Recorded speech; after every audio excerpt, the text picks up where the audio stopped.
पढ़ने जा रहे हैं। ट्रिग्नोमेट्री बोले तो हिंदी में त्रिकोणमिति बोलते हैं। ये 10th का बहुत ही इम्पोर्टेंट चैप्टर है जो हर बोर्ड के लिए इम्पोर्टेंट है। सीबीएसई की बात करें, बिहार बोर्ड की बात करें, आईसीएसई, हर एक बोर्ड के लिए बहुत ही इम्पोर्टेंट चैप्टर, बहुत आसान सा चैप्टर है। तो आज हम लोग त्रिकोणमिति स्टार्ट कर रहे हैं। ट्रिकोणोमेट्री, जिसे इंग्लिश में ट्रिकोणोमेट्री कहा जाता है। आज इसके बारे में कुछ बेसिक सी बात जानेंगे और इस पर अभी 4-5 लेक्चर और बनेगा। तो धीरे धीरे हम लोग आगे की तरफ बढ़ेंगे।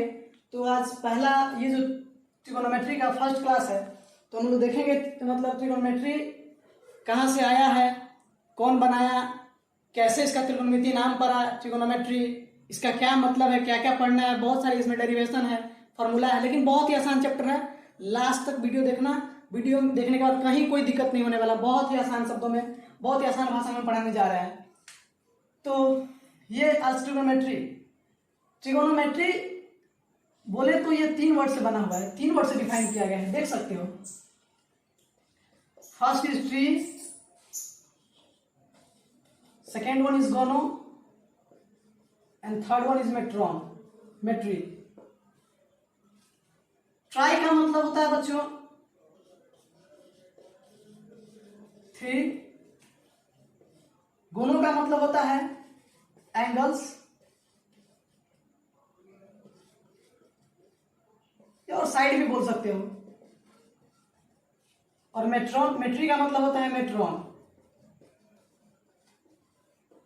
अब इसका मतलब समझेंगे हम लोग। 3 का मतलब 3 साइड, मेट्रॉन का मतलब होता है मेजर।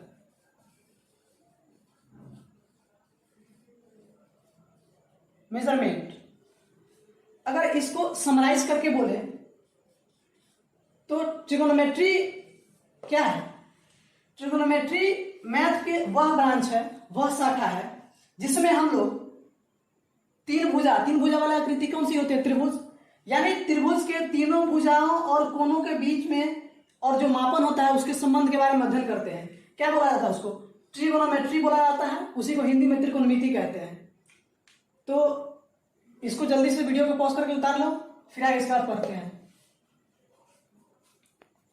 तो इसका डेफिनेशन हम क्या लिख सकते हैं?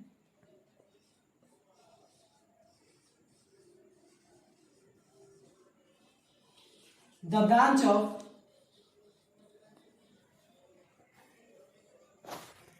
mathematics which deals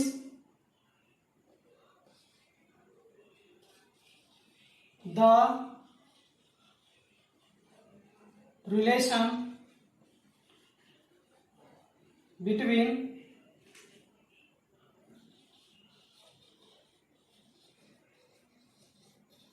measurement of side and angle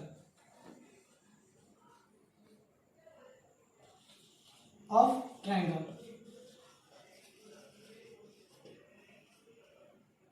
ये मैंने डेफिनेशन लिखा है इसका। The branch of mathematics which deals, क्या डील्स करता है? The relation between measurement of side and angle of triangle. जाहिर सी बात है, एंगल और ट्रायंगल की बात किया है तो किसमें? त्रिभुज में। मैंने पहले डिक्लेयर कर दिया था कि 3 साइड्स, यानी त्रिभुज यानी ट्रायंगल में किसके किसके बीच में ये रिलेशन बताता है। जो साइड होता है और एंगल होता है उसके बीच में जो उस मेजरमेंट का काम होता है उसके बीच में रिलेशन बताने का काम करता है कौन सा? ट्रिगोनोमेट्री। तो यही था उसका बेसिक सा डिफिनेशन। अब त्रिकोणमिति में हमें जो सबसे पहला बात पढ़ना है वो है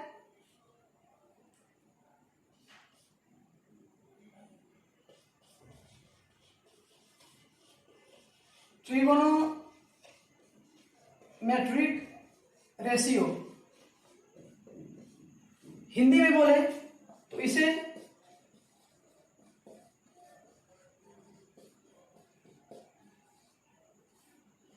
त्रिकोणमितीय अनुपात बोला जाता है। लेकिन इससे पहले आपको यह जान लेना बहुत जरूरी है कि जो त्रिकोणमिति है इसका जो सबसे पहले जिक्र किया गया था आर्यभट्ट ने लगभग 476 से 550 ईस्वी पूर्व इसका जिक्र किया था। कौन? आर्यभट्ट ने। लगभग 476 से लेकर 550 ईसा पूर्व में आर्यभट्ट ने इसका जिक्र किया था अपनी पुस्तक में। फिर उसके बाद जैसे जैसे त्रिकोणमिति डेवलप हुआ, इसका उपयोग भी बढ़ता गया और आजकल त्रिकोणमिति का जो यूज बहुत ही बड़े पैमाने पर किया जा रहा है और इसका उपयोग बहुत ही फिजिक्स बोले, केमिस्ट्री बोले या मैथ बोले, हर सब्जेक्ट में इसका यूज बहुत वाइड रेंज पे हो रहा है। तो इसका जो विस्तृत रूप दिया, उनको फाउंडर बोला जाता है, founder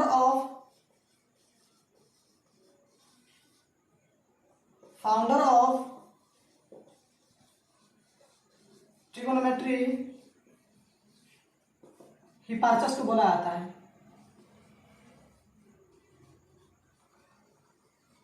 हिपार्चस, he is the father of trigonometry भी बोल सकते हो, क्योंकि हिपार्चस में त्रिकोणमिति को बहुत ही बड़े लेवल पर लेकर गया था। इसीलिए हिपार्चस को फाउंडर ऑफ ट्रिगोनोमेट्री या फादर ऑफ ट्रिगोनोमेट्री यानी त्रिकोणमिति का जो पिता बोला जाता है, उसको हिपार्चस को बोला जाता है। तो आगे हम लोग पढ़ेंगे ट्रिगोनोमेट्रिक रेशियो। यहाँ से वीडियो को पॉज करके कॉपी कर लो, फिर आगे हम लोग पढ़ेंगे ट्रिगोनोमेट्रिक रेशियो। ट्रिगोनोमेट्रिक रेशियो यानी त्रिकोणमितीय अनुपात। इसको जानने से पहले हमें बहुत सारी चीजों की जरूरत पड़ेगी जो हमें भी जानना चाहिए। लगता है मुझे कि शायद आप लोगों को जानकारी नहीं होगी या बहुत सारे विद्यार्थी ऐसा होंगे जो जानते होंगे और जिनको जो नहीं जानते, मेरा काम है कि हम बेसिक से पढ़ाएं। तो जो हमने बोला कि ट्रिगोनोमेट्रिक रेशियो,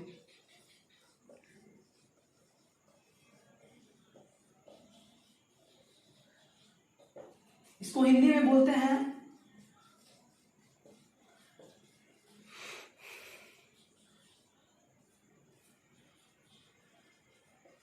त्रिकोणमितीय अनुपात। तो ये तो अभी आप लोग नहीं जान रहे कि ट्रिगोनोमेट्रिक रेशियो क्या है, त्रिकोणमितीय अनुपात क्या है, इसमें कौन कौन सी चीज आने वाली है, अभी आप लोग इससे अनजान है।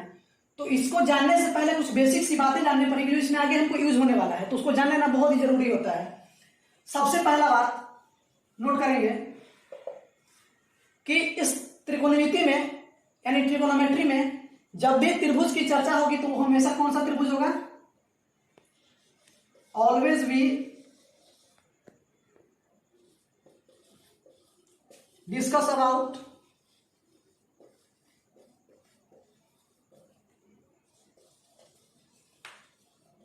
राइट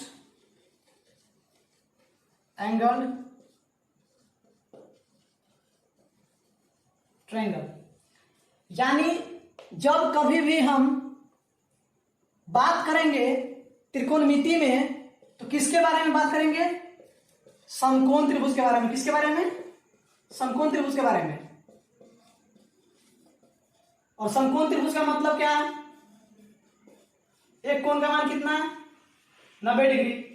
तो यानी जब भी त्रिभुज में हम त्रिभुज की बात करेंगे त्रिकोणमिति में, तो सबसे पहला मेरा मोटो होगा किस त्रिभुज के बारे में? समकोण त्रिभुज के बारे में। पहला बात। दूसरा बात, इसमें तीन ही चीज के बीच रिश्ता हो सकता है। पहला,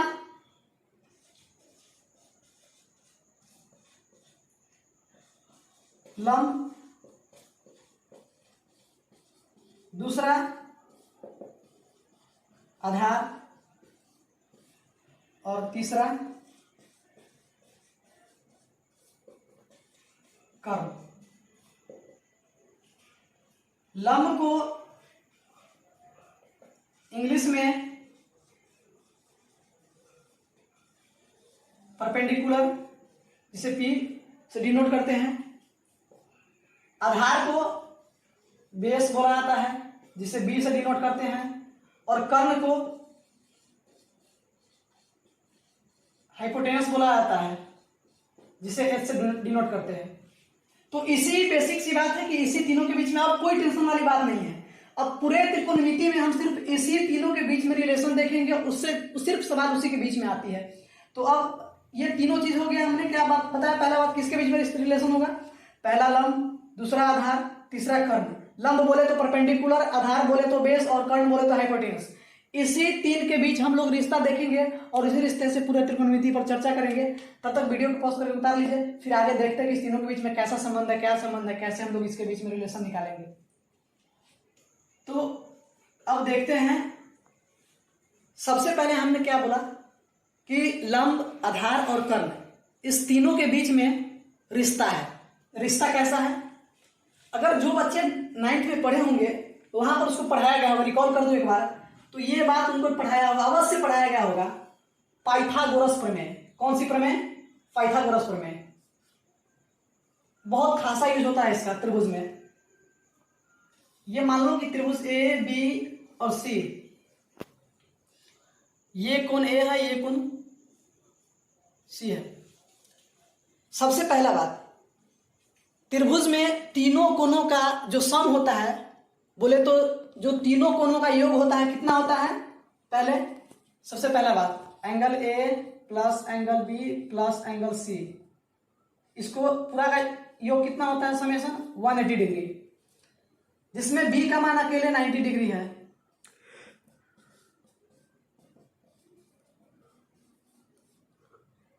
तो एंगल ए और एंगल सी कितना?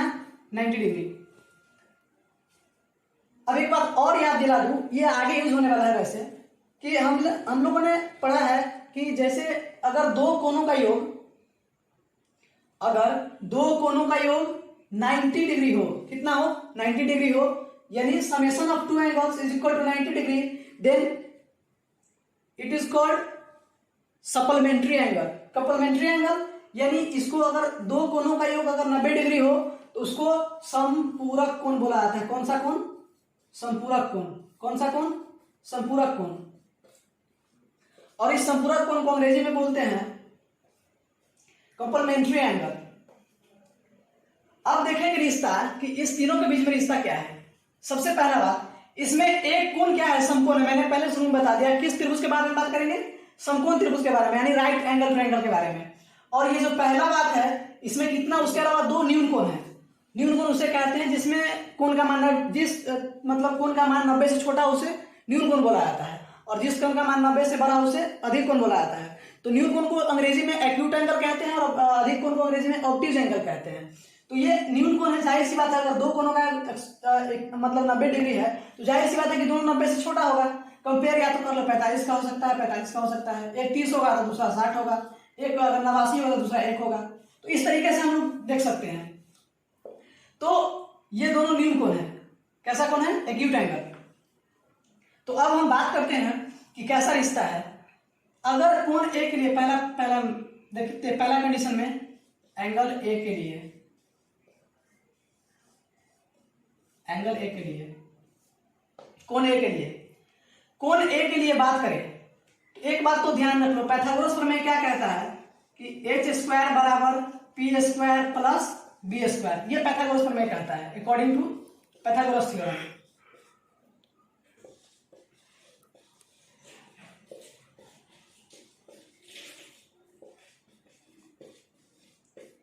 ये पाइथागोरस प्रमेय कहता है कि H square equal to P square plus B square होता है। अब देखो कि एच तो हमेशा कांस्टेंट होने वाला है, क्योंकि एच का मान कभी भी चेंज हो सकता नहीं त्रिभुज में, क्योंकि ये जो सम होता है, ये जो एच है, ये कभी भी बदल नहीं सकता। क्यों? क्योंकि ये इसका स्क्वायर और इसके स्क्वायर के बराबर होता है। तो अब बताओ, या तो ये चेंज हो सकता है, ये चेंज हो सकता है, क्या कभी ये चेंज हो सकता है? नहीं, एच कभी भी चेंज नहीं हो सकता त्रिभुज के अंदर, चाहे कुछ भी कर ले। तो कोण ए के लिए बात करें, किसके लिए? कोण ए के लिए। हम ये बेसिक इसलिए बता रहे हैं कि ताकि आगे जब हम रिलेशन निकालेंगे तो आपको कर्ण तो चेंज होने वाला है नहीं, चेंज होगा आधार और लंब। तो लंब और आधार में कैसे स्पेसिफाई कर पाएंगे कौन सा लंब है कौन सा आधार है? तो कोण ए के लिए बात करें तो जैसा बोला जाता है कि अगर कोण ए है तो इसके सम्मुख भुजा कौन सा है? सी। तो 20, ये तो 90 डिग्री है, तो इसके सामने की भुजा, सम्मुख का मतलब होता है सामने की भुजा, तो इसके सामने कॉरस्पॉन्डिंग एंगल, इसके सामने का भुजा है बीसी। ए के सामने का भुजा कौन सा है? बीसी।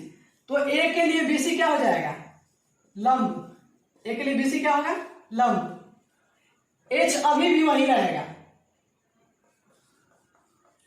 एच चेंज होने वाला नहीं है। तो कोण ए के लिए बीसी क्या हो जाएगा?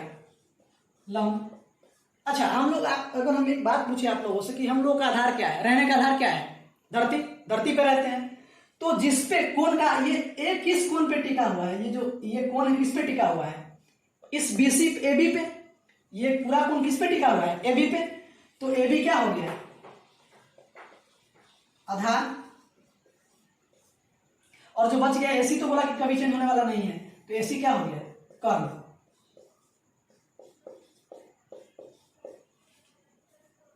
अब दूसरा स्थिति क्या होता है, जब कोण सी के लिए बात करें, किसके लिए, सी के लिए।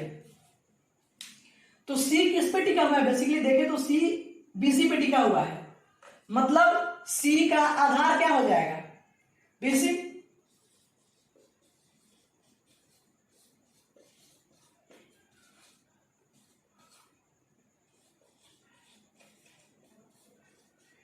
लंब क्या हो जाएगा,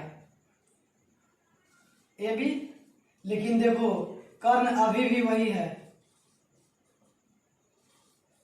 हमने क्या बोला कि लंब आधार इंटरचेंज हो सकते हैं, लेकिन कर्ण कभी भी चेंज नहीं हो सकता है। अब देखो ये डिपेंड करता है कौन पे कैसे। अगर सी के लिए बात करें, न्यून कोण सी के लिए, तो सी के सामने की भुजा कौन सी है, ए बी। तो ए बी इसमें क्या हो गया, लंब हो गया।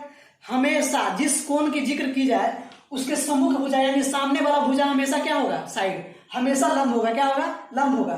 तो ये लंब और आधार दोनों हो सकता है, ये आपस में इंटरचेंज हो सकता है।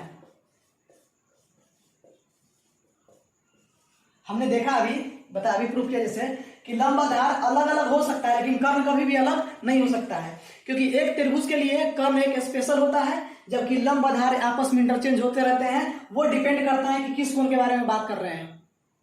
ठीक है, अगर तो ये बात अगर समझ में आ रही हो तो वीडियो को पॉज करके इसको जल्दी से नोट डाउन करो, फिर आगे हम लोग पढ़ते हैं इसके बीच में रिलेशन। तो हम लोगों ने देखा था कि एक त्रिभुज में लंब आधार आपस में इंटरचेंज हो सकते हैं, लेकिन कर्ण कभी भी चेंज नहीं हो सकता है। तो अब इसके लिए हम लोग एक त्रिभुज बनाते हैं। सबसे पहले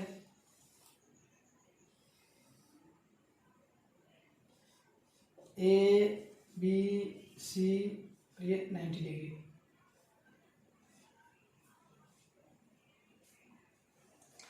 पाइथागोरस प्रमेय क्या कहता है, ये बेसिक सी बातें हैं, शायद आप लोग जानते होइएगा इसके बारे में। पाइथागोरस प्रमेय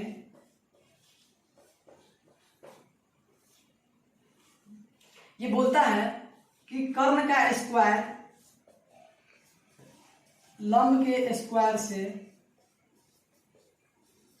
और आधार के स्क्वायर के बराबर होता है। मतलब h का स्क्वायर इक्वल टू p का स्क्वायर प्लस v का स्क्वायर। इतना बात समझ में आ गया। एक बात हमेशा याद रखना, कर्ण कभी भी चेंज नहीं होगा। चेंज कौन सा होगा, लंब और आधार। सी के लिए बात करें तो लंब ए बी हो जाएगा, कोण ए के लिए बात करें तो लंब बी सी हो जाएगा। वही कोण ए के लिए बात करें तो उसका बेस क्या हो जाएगा, आधार ए बी, और कोण सी के लिए बात करें तो उसका आधार क्या हो जाएगा, बेस बी सी। लेकिन कर्ण कभी चेंज होने वाला नहीं है। इन्होंने क्या बताया था, जो पहला जो सबसे बताया था कि पहला टॉपिक पढ़ना है हम लोगों को,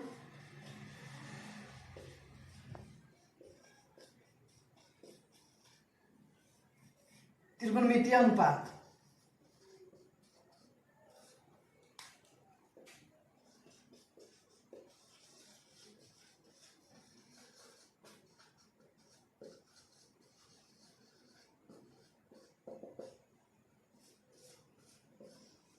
ट्रिगोनोमेट्रिक रेशियो। तो टोटल 6 प्रकार के त्रिकोणमितीय रेशियो होते हैं।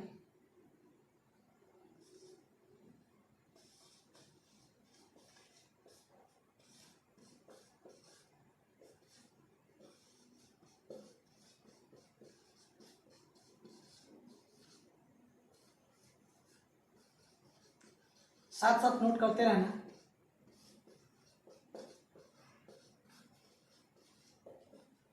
कुल त्रिकोणमितीय अनुपात 6 होते हैं। इसी अनुपात पे पूरा त्रिकोणमिति का जो चैप्टर है वो इस पे बेस्ड है। तो हम लोग इस 6 त्रिकोणमितीय अनुपात कौन कौन से हैं और ये कैसे बना हुआ है, उसके बीच में क्या क्या रिलेशन है, हम लोग देखते हैं। पहला साइन। लेकिन किसी हमने क्या बोला कि ये रिश्ता दिखाता है किसके बीच में, त्रिभुज के भुजा और कोण के बीच में रिश्ता को दर्शाता है त्रिकोणमिति। लेकिन यहाँ पे सिर्फ साइन देने से काम नहीं चलेगा, ये किसी एंगल के बारे में स्पेसिफाई कर रहा है, किस एंगल के बारे में बता रहा है। तो साइन, जो साइन है, मान लो कि ये थीटा एंगल है, कौन सा एंगल, थीटा।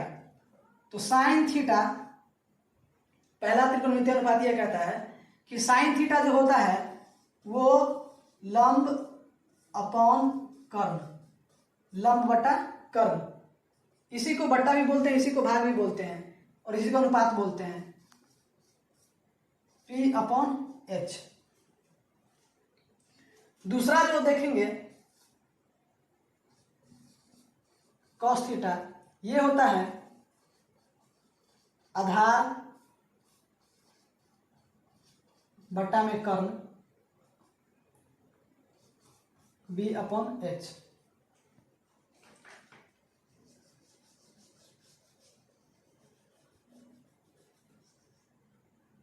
और तीसरा देखेंगे टैन थीटा, लंब बटा आधार, P अपॉन B। अब ये 3 हो गया। अब इस तीनों का उल्टा करेंगे तो हमको 6 के 6 अनुपात मिल जाएंगे। तो पहला क्या है, साइन थीटा, इसका चौथा उल्टा करेंगे, इसका जो उल्टा होता है उसको बोला जाता है कॉसेक। क्या बोला जाता है, कॉसेक थीटा। ये हो जाएगा कर्ण बटा लंब, H अपॉन P। पांचवा होता है कॉस का उल्टा सेक थीटा, ये होता है कर्ण अपॉन आधार, कर्ण बटा आधार। और जो छठा होता है वो होता है कॉट थीटा, ये होता है आधार बटा लंब, आधार बोले तो B बटा में P।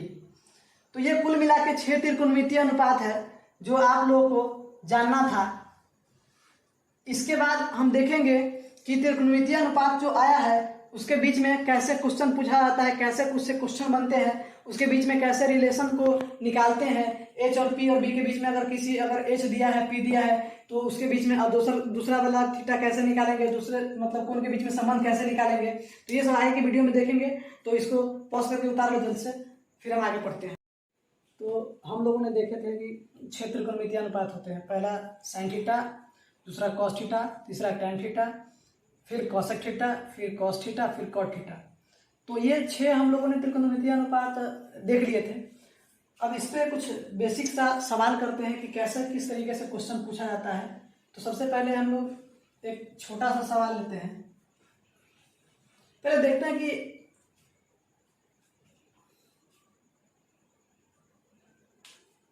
ये कोई समकोण त्रिभुज है। कौन सा त्रिभुज, समकोण त्रिभुज। बोले तो राइट एंगल ट्रायंगल, PQR। ये थीटा, इसका मान लो 5, इसका 4, इसका 3। ये इसलिए दिखा रहे हैं कि ताकि तुम लोग ये जो छोटा सा जो रिलेशन उसके बीच में जो रिश्ता है, sine theta, cos theta, tan theta, जो उसका P upon H, B upon H और P अपॉन B का जो रिश्ता है, उसके बीच में तुम डिफ्रेंशिएट कर सको कैसे, कहाँ पे क्या लिखना है। साइन में कैसे लिखेंगे, टैन में कैसे लिखेंगे और कॉस में कैसे लिखेंगे। तो ये 5, ये 4, ये 3। तो अगर हम तुम लोगों से पूछे, जवाब देना, घबराने वाली बात नहीं है। तुम लोगों से अगर पूछे कि बच्चों बताओ कि साइन थीटा का वैल्यू क्या होगा, तो याद करो थोड़ी देर पहले मैंने क्या बताया था कि जो कोण पूछे, हमने क्या बोला कि कोण का जिक्र जरूर होगा। तो जिस कोण के बारे में पूछे उस कोण पे ज्यादा हमको गौर करना है कि कौन सा कोण के बारे में पूछ रहा है। तो किसके बारे में, थीटा के बारे में, साइन थीटा। तो थीटा, अब थीटा में रिलेशन क्या होता है साइन के साथ, P अपॉन H। बोले तो लंब बटा में कर्ण। एक बात और बताए थे कि कर्ण चेंज हो नहीं हो सकता है, लेकिन लंब आधार आपस में चेंज हो सकता है। वो डिपेंड करता है कि कौन सा कोण के बारे में बात कर रहे हैं, किस कोण के बारे में बात कर रहे हैं। तो यहाँ पे थीटा है, तो थीटा हमने क्या बोला था कि जो कोण रहता है उसके सामने वाला भुजा क्या होता है, कर्ण होता है। तो मतलब थीटा का सामने कौन सा है, पी क्यू। तो पी क्यू क्या हो जाएगा, लंब हो जाएगा। और ये जो सबसे बड़ा भुजा होता है वो क्या होता है, कर्ण होता है। तो कर्ण क्या है, पी आर। तो पी क्यू 4 और कर्ण क्या है 5। तो साइन थीटा कितना आ गया, 4/5। अगर तुमसे पूछे कि बताओ कॉस थीटा का वैल्यू कितना होगा, तो हमने कॉस थीटा के बारे में क्या बताया, आधार बटा में कर्ण। अब आधार थीटा किस पे टिका हुआ है, क्यू आर पे। तो इसका आधार क्या हो जाएगा, क्यू आर। और कर्ण क्या है, अभी भी पी आर। कितना, 3/5।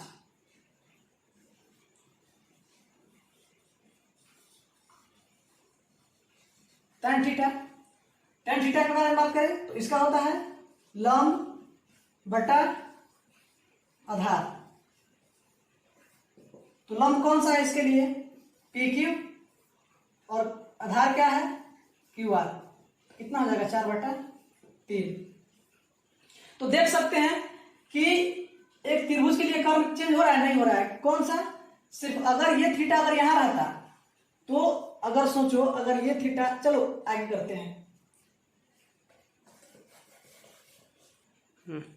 तो ये हम लोगों ने थीटा कहां देखा था, आर पे देखा था।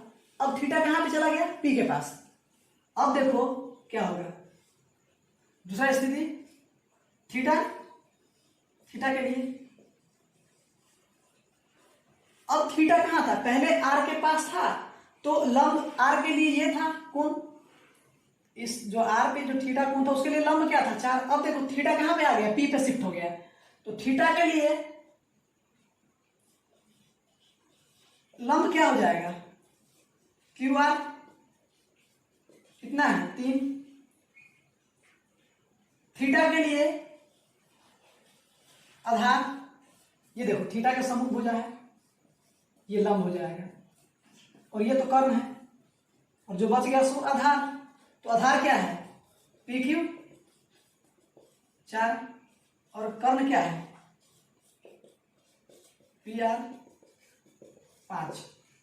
ठीक, तो तीनों चीज निकल गया। अब हमसे किसी भी चीज के बारे में पूछे, कोई भी अनुपात के बारे में पूछे, मान लो कि कोई हमसे पूछ दिया कि बाबू बताओ कि ये चीज दिया हुआ है, तो तुम बताओ कि कौशिक थीटा क्या होगा। तो कौशिक थीटा क्या जानते हैं कि ये जो होता है कौशिक थीटा, ये होता है कर्ण बटा में लंब। थोड़ी देर पहले मैंने बताया, याद करो, बताया कि नहीं बताया। तो कर्ण और लंब, और कर्ण, कर्ण को बोले तो एच अपॉन लंब को क्या है, पी। अब देखो मैंने सारा चीज निकाल के रखा है। कर्ण का मान कितना है, 5, और थीटा के लिए पी क्या है, 3। तो कौशिक थीटा का वैल्यू कितना आ गया, 5/3। मान लो हमसे कोई पूछता है कि बताओ कि साइन थीटा का वैल्यू कितना होगा। मान लो कि कॉस थीटा का पूछे, किसका, कॉस थीटा। तो कॉस थीटा, तो सबसे पहले कॉस देखेंगे। कॉस क्या होता है, आधार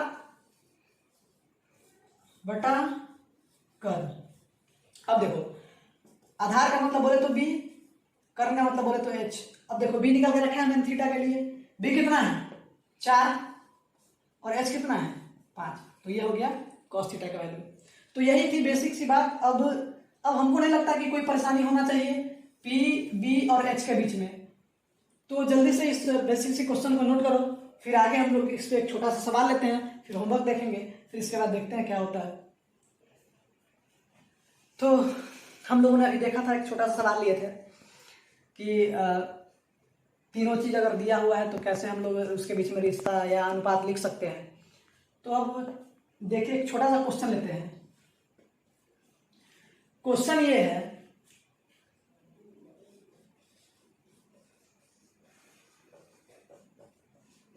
एक समकोण त्रिभुज, मान लो ए बी सी में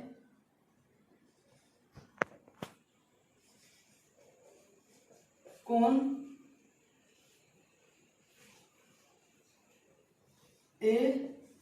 वो 90 डिग्री है।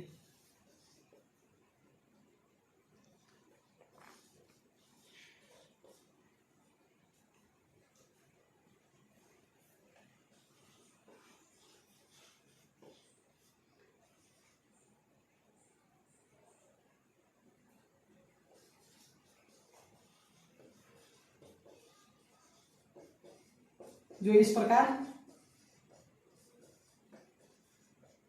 दिया गया है, जरा देखते हैं क्या दिया गया है। कह रहा है कि कोण ए जो है कितना है 90 डिग्री, तो ये कोण ए हो गया, इसको 90 डिग्री। अब किसी को चाहो तो बी मान लो, किसी को सी मान लो। ये 5 दिया है और ये 12 दिया है, और ये हो गया अपन, चलो बेसिक समझने के लिए पहले मान लो इसको थीटा। ये कौन सा कोण हो गया? थीटा।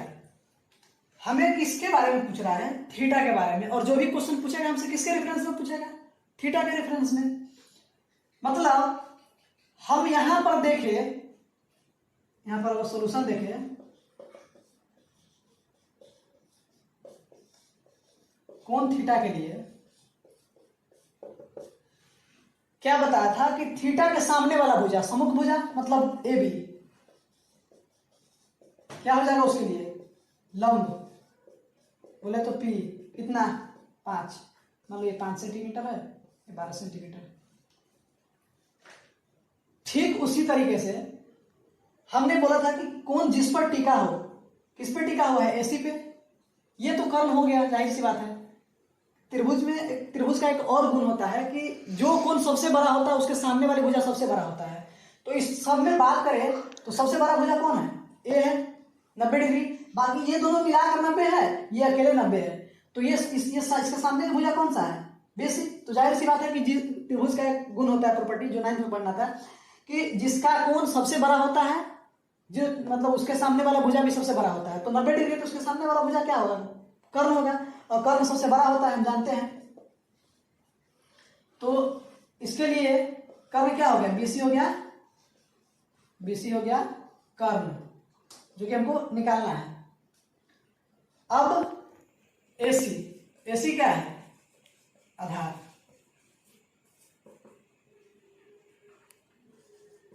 कितना दिया हुआ है? 12 सेंटीमीटर। क्वेश्चन को मिटाते हैं यहां से। तो ये देखो, एसी आधार हो गया 12 सेंटीमीटर। क्यों आधार एसी क्यों है? क्योंकि थीटा सामने वाला भुजा क्या है? ए बी है, तो वो तो उसके लिए लंब हो जाएगा। और ये सामने ये कर्ण है, तो बचा कौन? आधार।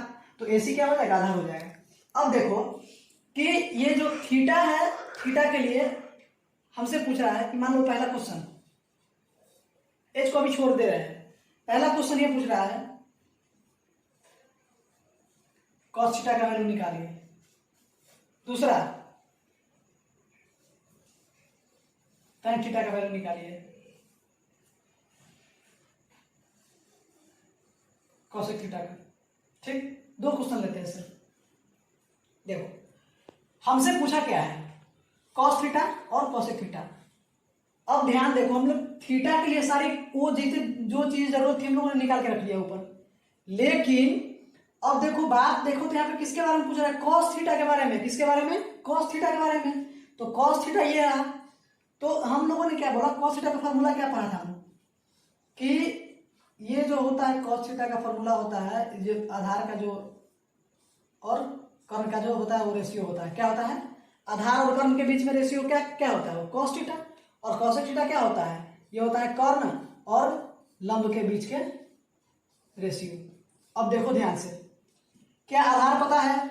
जी पता है। लंब पता है? जी पता है। लेकिन कर्ण पता है तुमको? नहीं। तो इसीलिए हम ये क्वेश्चन दिए थे कि कैसे अगर 2 चीज दिया हुआ हो तो तीसरा चीज कैसे निकालेंगे, और तीसरा चीज निकालने के बाद जो क्वेश्चन में पूछा गया है उसके हिसाब से अपना हम पुट करके वैल्यू निकालते रहेंगे। अब देखो, हम थोड़ी देर पहले बताए थे एक होता है पाइथागोरस थ्योरम। वो क्या कहता है कि जो कर्ण का स्क्वायर होता है वो होता है लंब के स्क्वायर के बराबर। अब हम सोचो कि कर्ण क्यों निकाल रहे हैं? क्योंकि हमको कर्ण का जरूरत पड़ा किसमें? कॉस थीटा में और कॉसेक थीटा में। आधार लंब तो पहले से दिया हुआ है, लेकिन हमको कर्ण मिला है कहीं नहीं, तो कर्ण निकालेंगे तभी तो इसका वैल्यू निकालेंगे। तो कर्ण का स्क्वायर बराबर लंब का स्क्वायर बटा में प्लस में आधार का स्क्वायर, सॉरी बोले तो H square equal to P square plus B square. अब याद हो तो अगर इधर स्क्वायर हो इधर जाके रूट हो जाता है, समीकरण में अगर पढ़े हो तब, तो h बराबर root under P square plus B square. P का मान कितना है, पी का मान देखो कितना है 5, 5 का स्क्वायर, बी का मान कितना है 12 मतलब 12 का स्क्वायर, 5 का स्क्वायर कितना हो जाएगा 25 और 12 का होता है 144, कितना हो जाएगा 169, ये बोले तो 13 का वर्ग होता है। 169 किसका वर्ग होता है 13 का, तो 169 का वर्गमूल कितना हो जाएगा 13। तो अब देखो h का वैल्यू पता चल गया 13, अब पुट कर दो यहाँ, आधार तुमको पता है, लंब तुमको पता है, पता क्या नहीं था कर्म, जो कि हम निकाल दिए यहाँ पे। अब जो भी क्वेश्चन पूछे साइन का वैल्यू पूछे तो p upon H, p upon P का मान कितना है 5, h का मान 13। सेक का वैल्यू पूछे मतलब कर्ण बटा आधार, तो कर्ण का वैल्यू कितना है 13, आधार का वैल्यू कितना है 12। तो किसी चीज का वैल्यू पूछे हमको, क्योंकि तीनों चीज पता हो गया, तो तीनों चीज पता हो गया तो आराम से, क्योंकि हम पहले बोले थे कि रिश्ता तीन ही के बीच में है, कर्ण आधार और लंब के बीच में, तो दो पता है तो तीसरा ऑटोमेटिक निकल जाएगा इस फॉर्मूला से। क्लियर। अब देखो आधार कितना है मेरे पास 12 और कर्ण अभी कितना निकला है 13, तो cos थीटा का वैल्यू कितना हो गया 12/13। इसी तरीके से चलो देखते हैं cosec थीटा, cosec थीटा बराबर क्या होता है कर्ण बटा लंब। लंब तो पता था कितना है 5, लेकिन क्या कर्ण पता था नहीं, लेकिन अब तो निकल गया मेरे पास, तो कितना हो गया 13/5। तो यही था इंट्रोडक्शन अर्ध त्रिकोणमिति का। अगर यहाँ से मतलब मेरा अनुमान है कि अगर शुरू से अगर यहाँ तक जो बच्चा देखा होगा, आई थिंक पूरा वीडियो अगर देखा होगा तो समझ में आने की तो पूरी गारंटी है। तो वीडियो को पॉज करके इसको उतार लो, अगर वीडियो अच्छा लगा हो तो लाइक कर देना, बहुत ही दिल से पढ़ा रहे हैं बच्चों। और वीडियो अगर पसंद आए तो लाइक कर देना, और जाते जाते एक छोटा सा क्वेश्चन देते हैं, होमवर्क छोड़ देते हैं क्वेश्चन। जैसा हम बेसिक से बताया था, थोड़ी इस पिछले क्वेश्चन किए थे पिछला हम लोगों ने, उसमें देखा था कि कैसे अगर दो चीज़ दिया हो तो तीसरा चीज़ कैसे निकालेंगे। उसके बाद जो चीज़ दिया हुआ है मतलब बेसिक से याद रखना है कि फार्मूला क्या होता है, साइन थीटा का फार्मूला, कॉस थीटा का फार्मूला, टैन थीटा का फार्मूला, फिर उसके बाद कॉसेक, सेक, फिर उसके बाद कॉट। बहुत ही आसान बात है। ये अगले वीडियो में समराइज करके बता देंगे थोड़ा कि साइन थीटा का वैल्यू, टेन थीटा का वैल्यू और कॉस थीटा का वैल्यू, बाकी 6 का वैल्यू कैसे याद रखना है वो अगले वीडियो में बता देंगे। ये क्वेश्चन है, एक ए बी 8 है, ए सी 10 दिया हुआ है, बी सी निकाल के आपको ये सारे क्वेश्चन बना कर लाना है घर से। ये क्वेश्चन आपको ट्राई करना है खुद से। अगर वीडियो अच्छा लगे तो वीडियो को लाइक कर दीजिए, चैनल को सब्सक्राइब कर लीजिए। धन्यवाद देखने के लिए, बहुत बहुत धन्यवाद आप लोगों को जो इतने देर से मेरे साथ बने रहे, उसके लिए बहुत बहुत धन्यवाद। Thank you.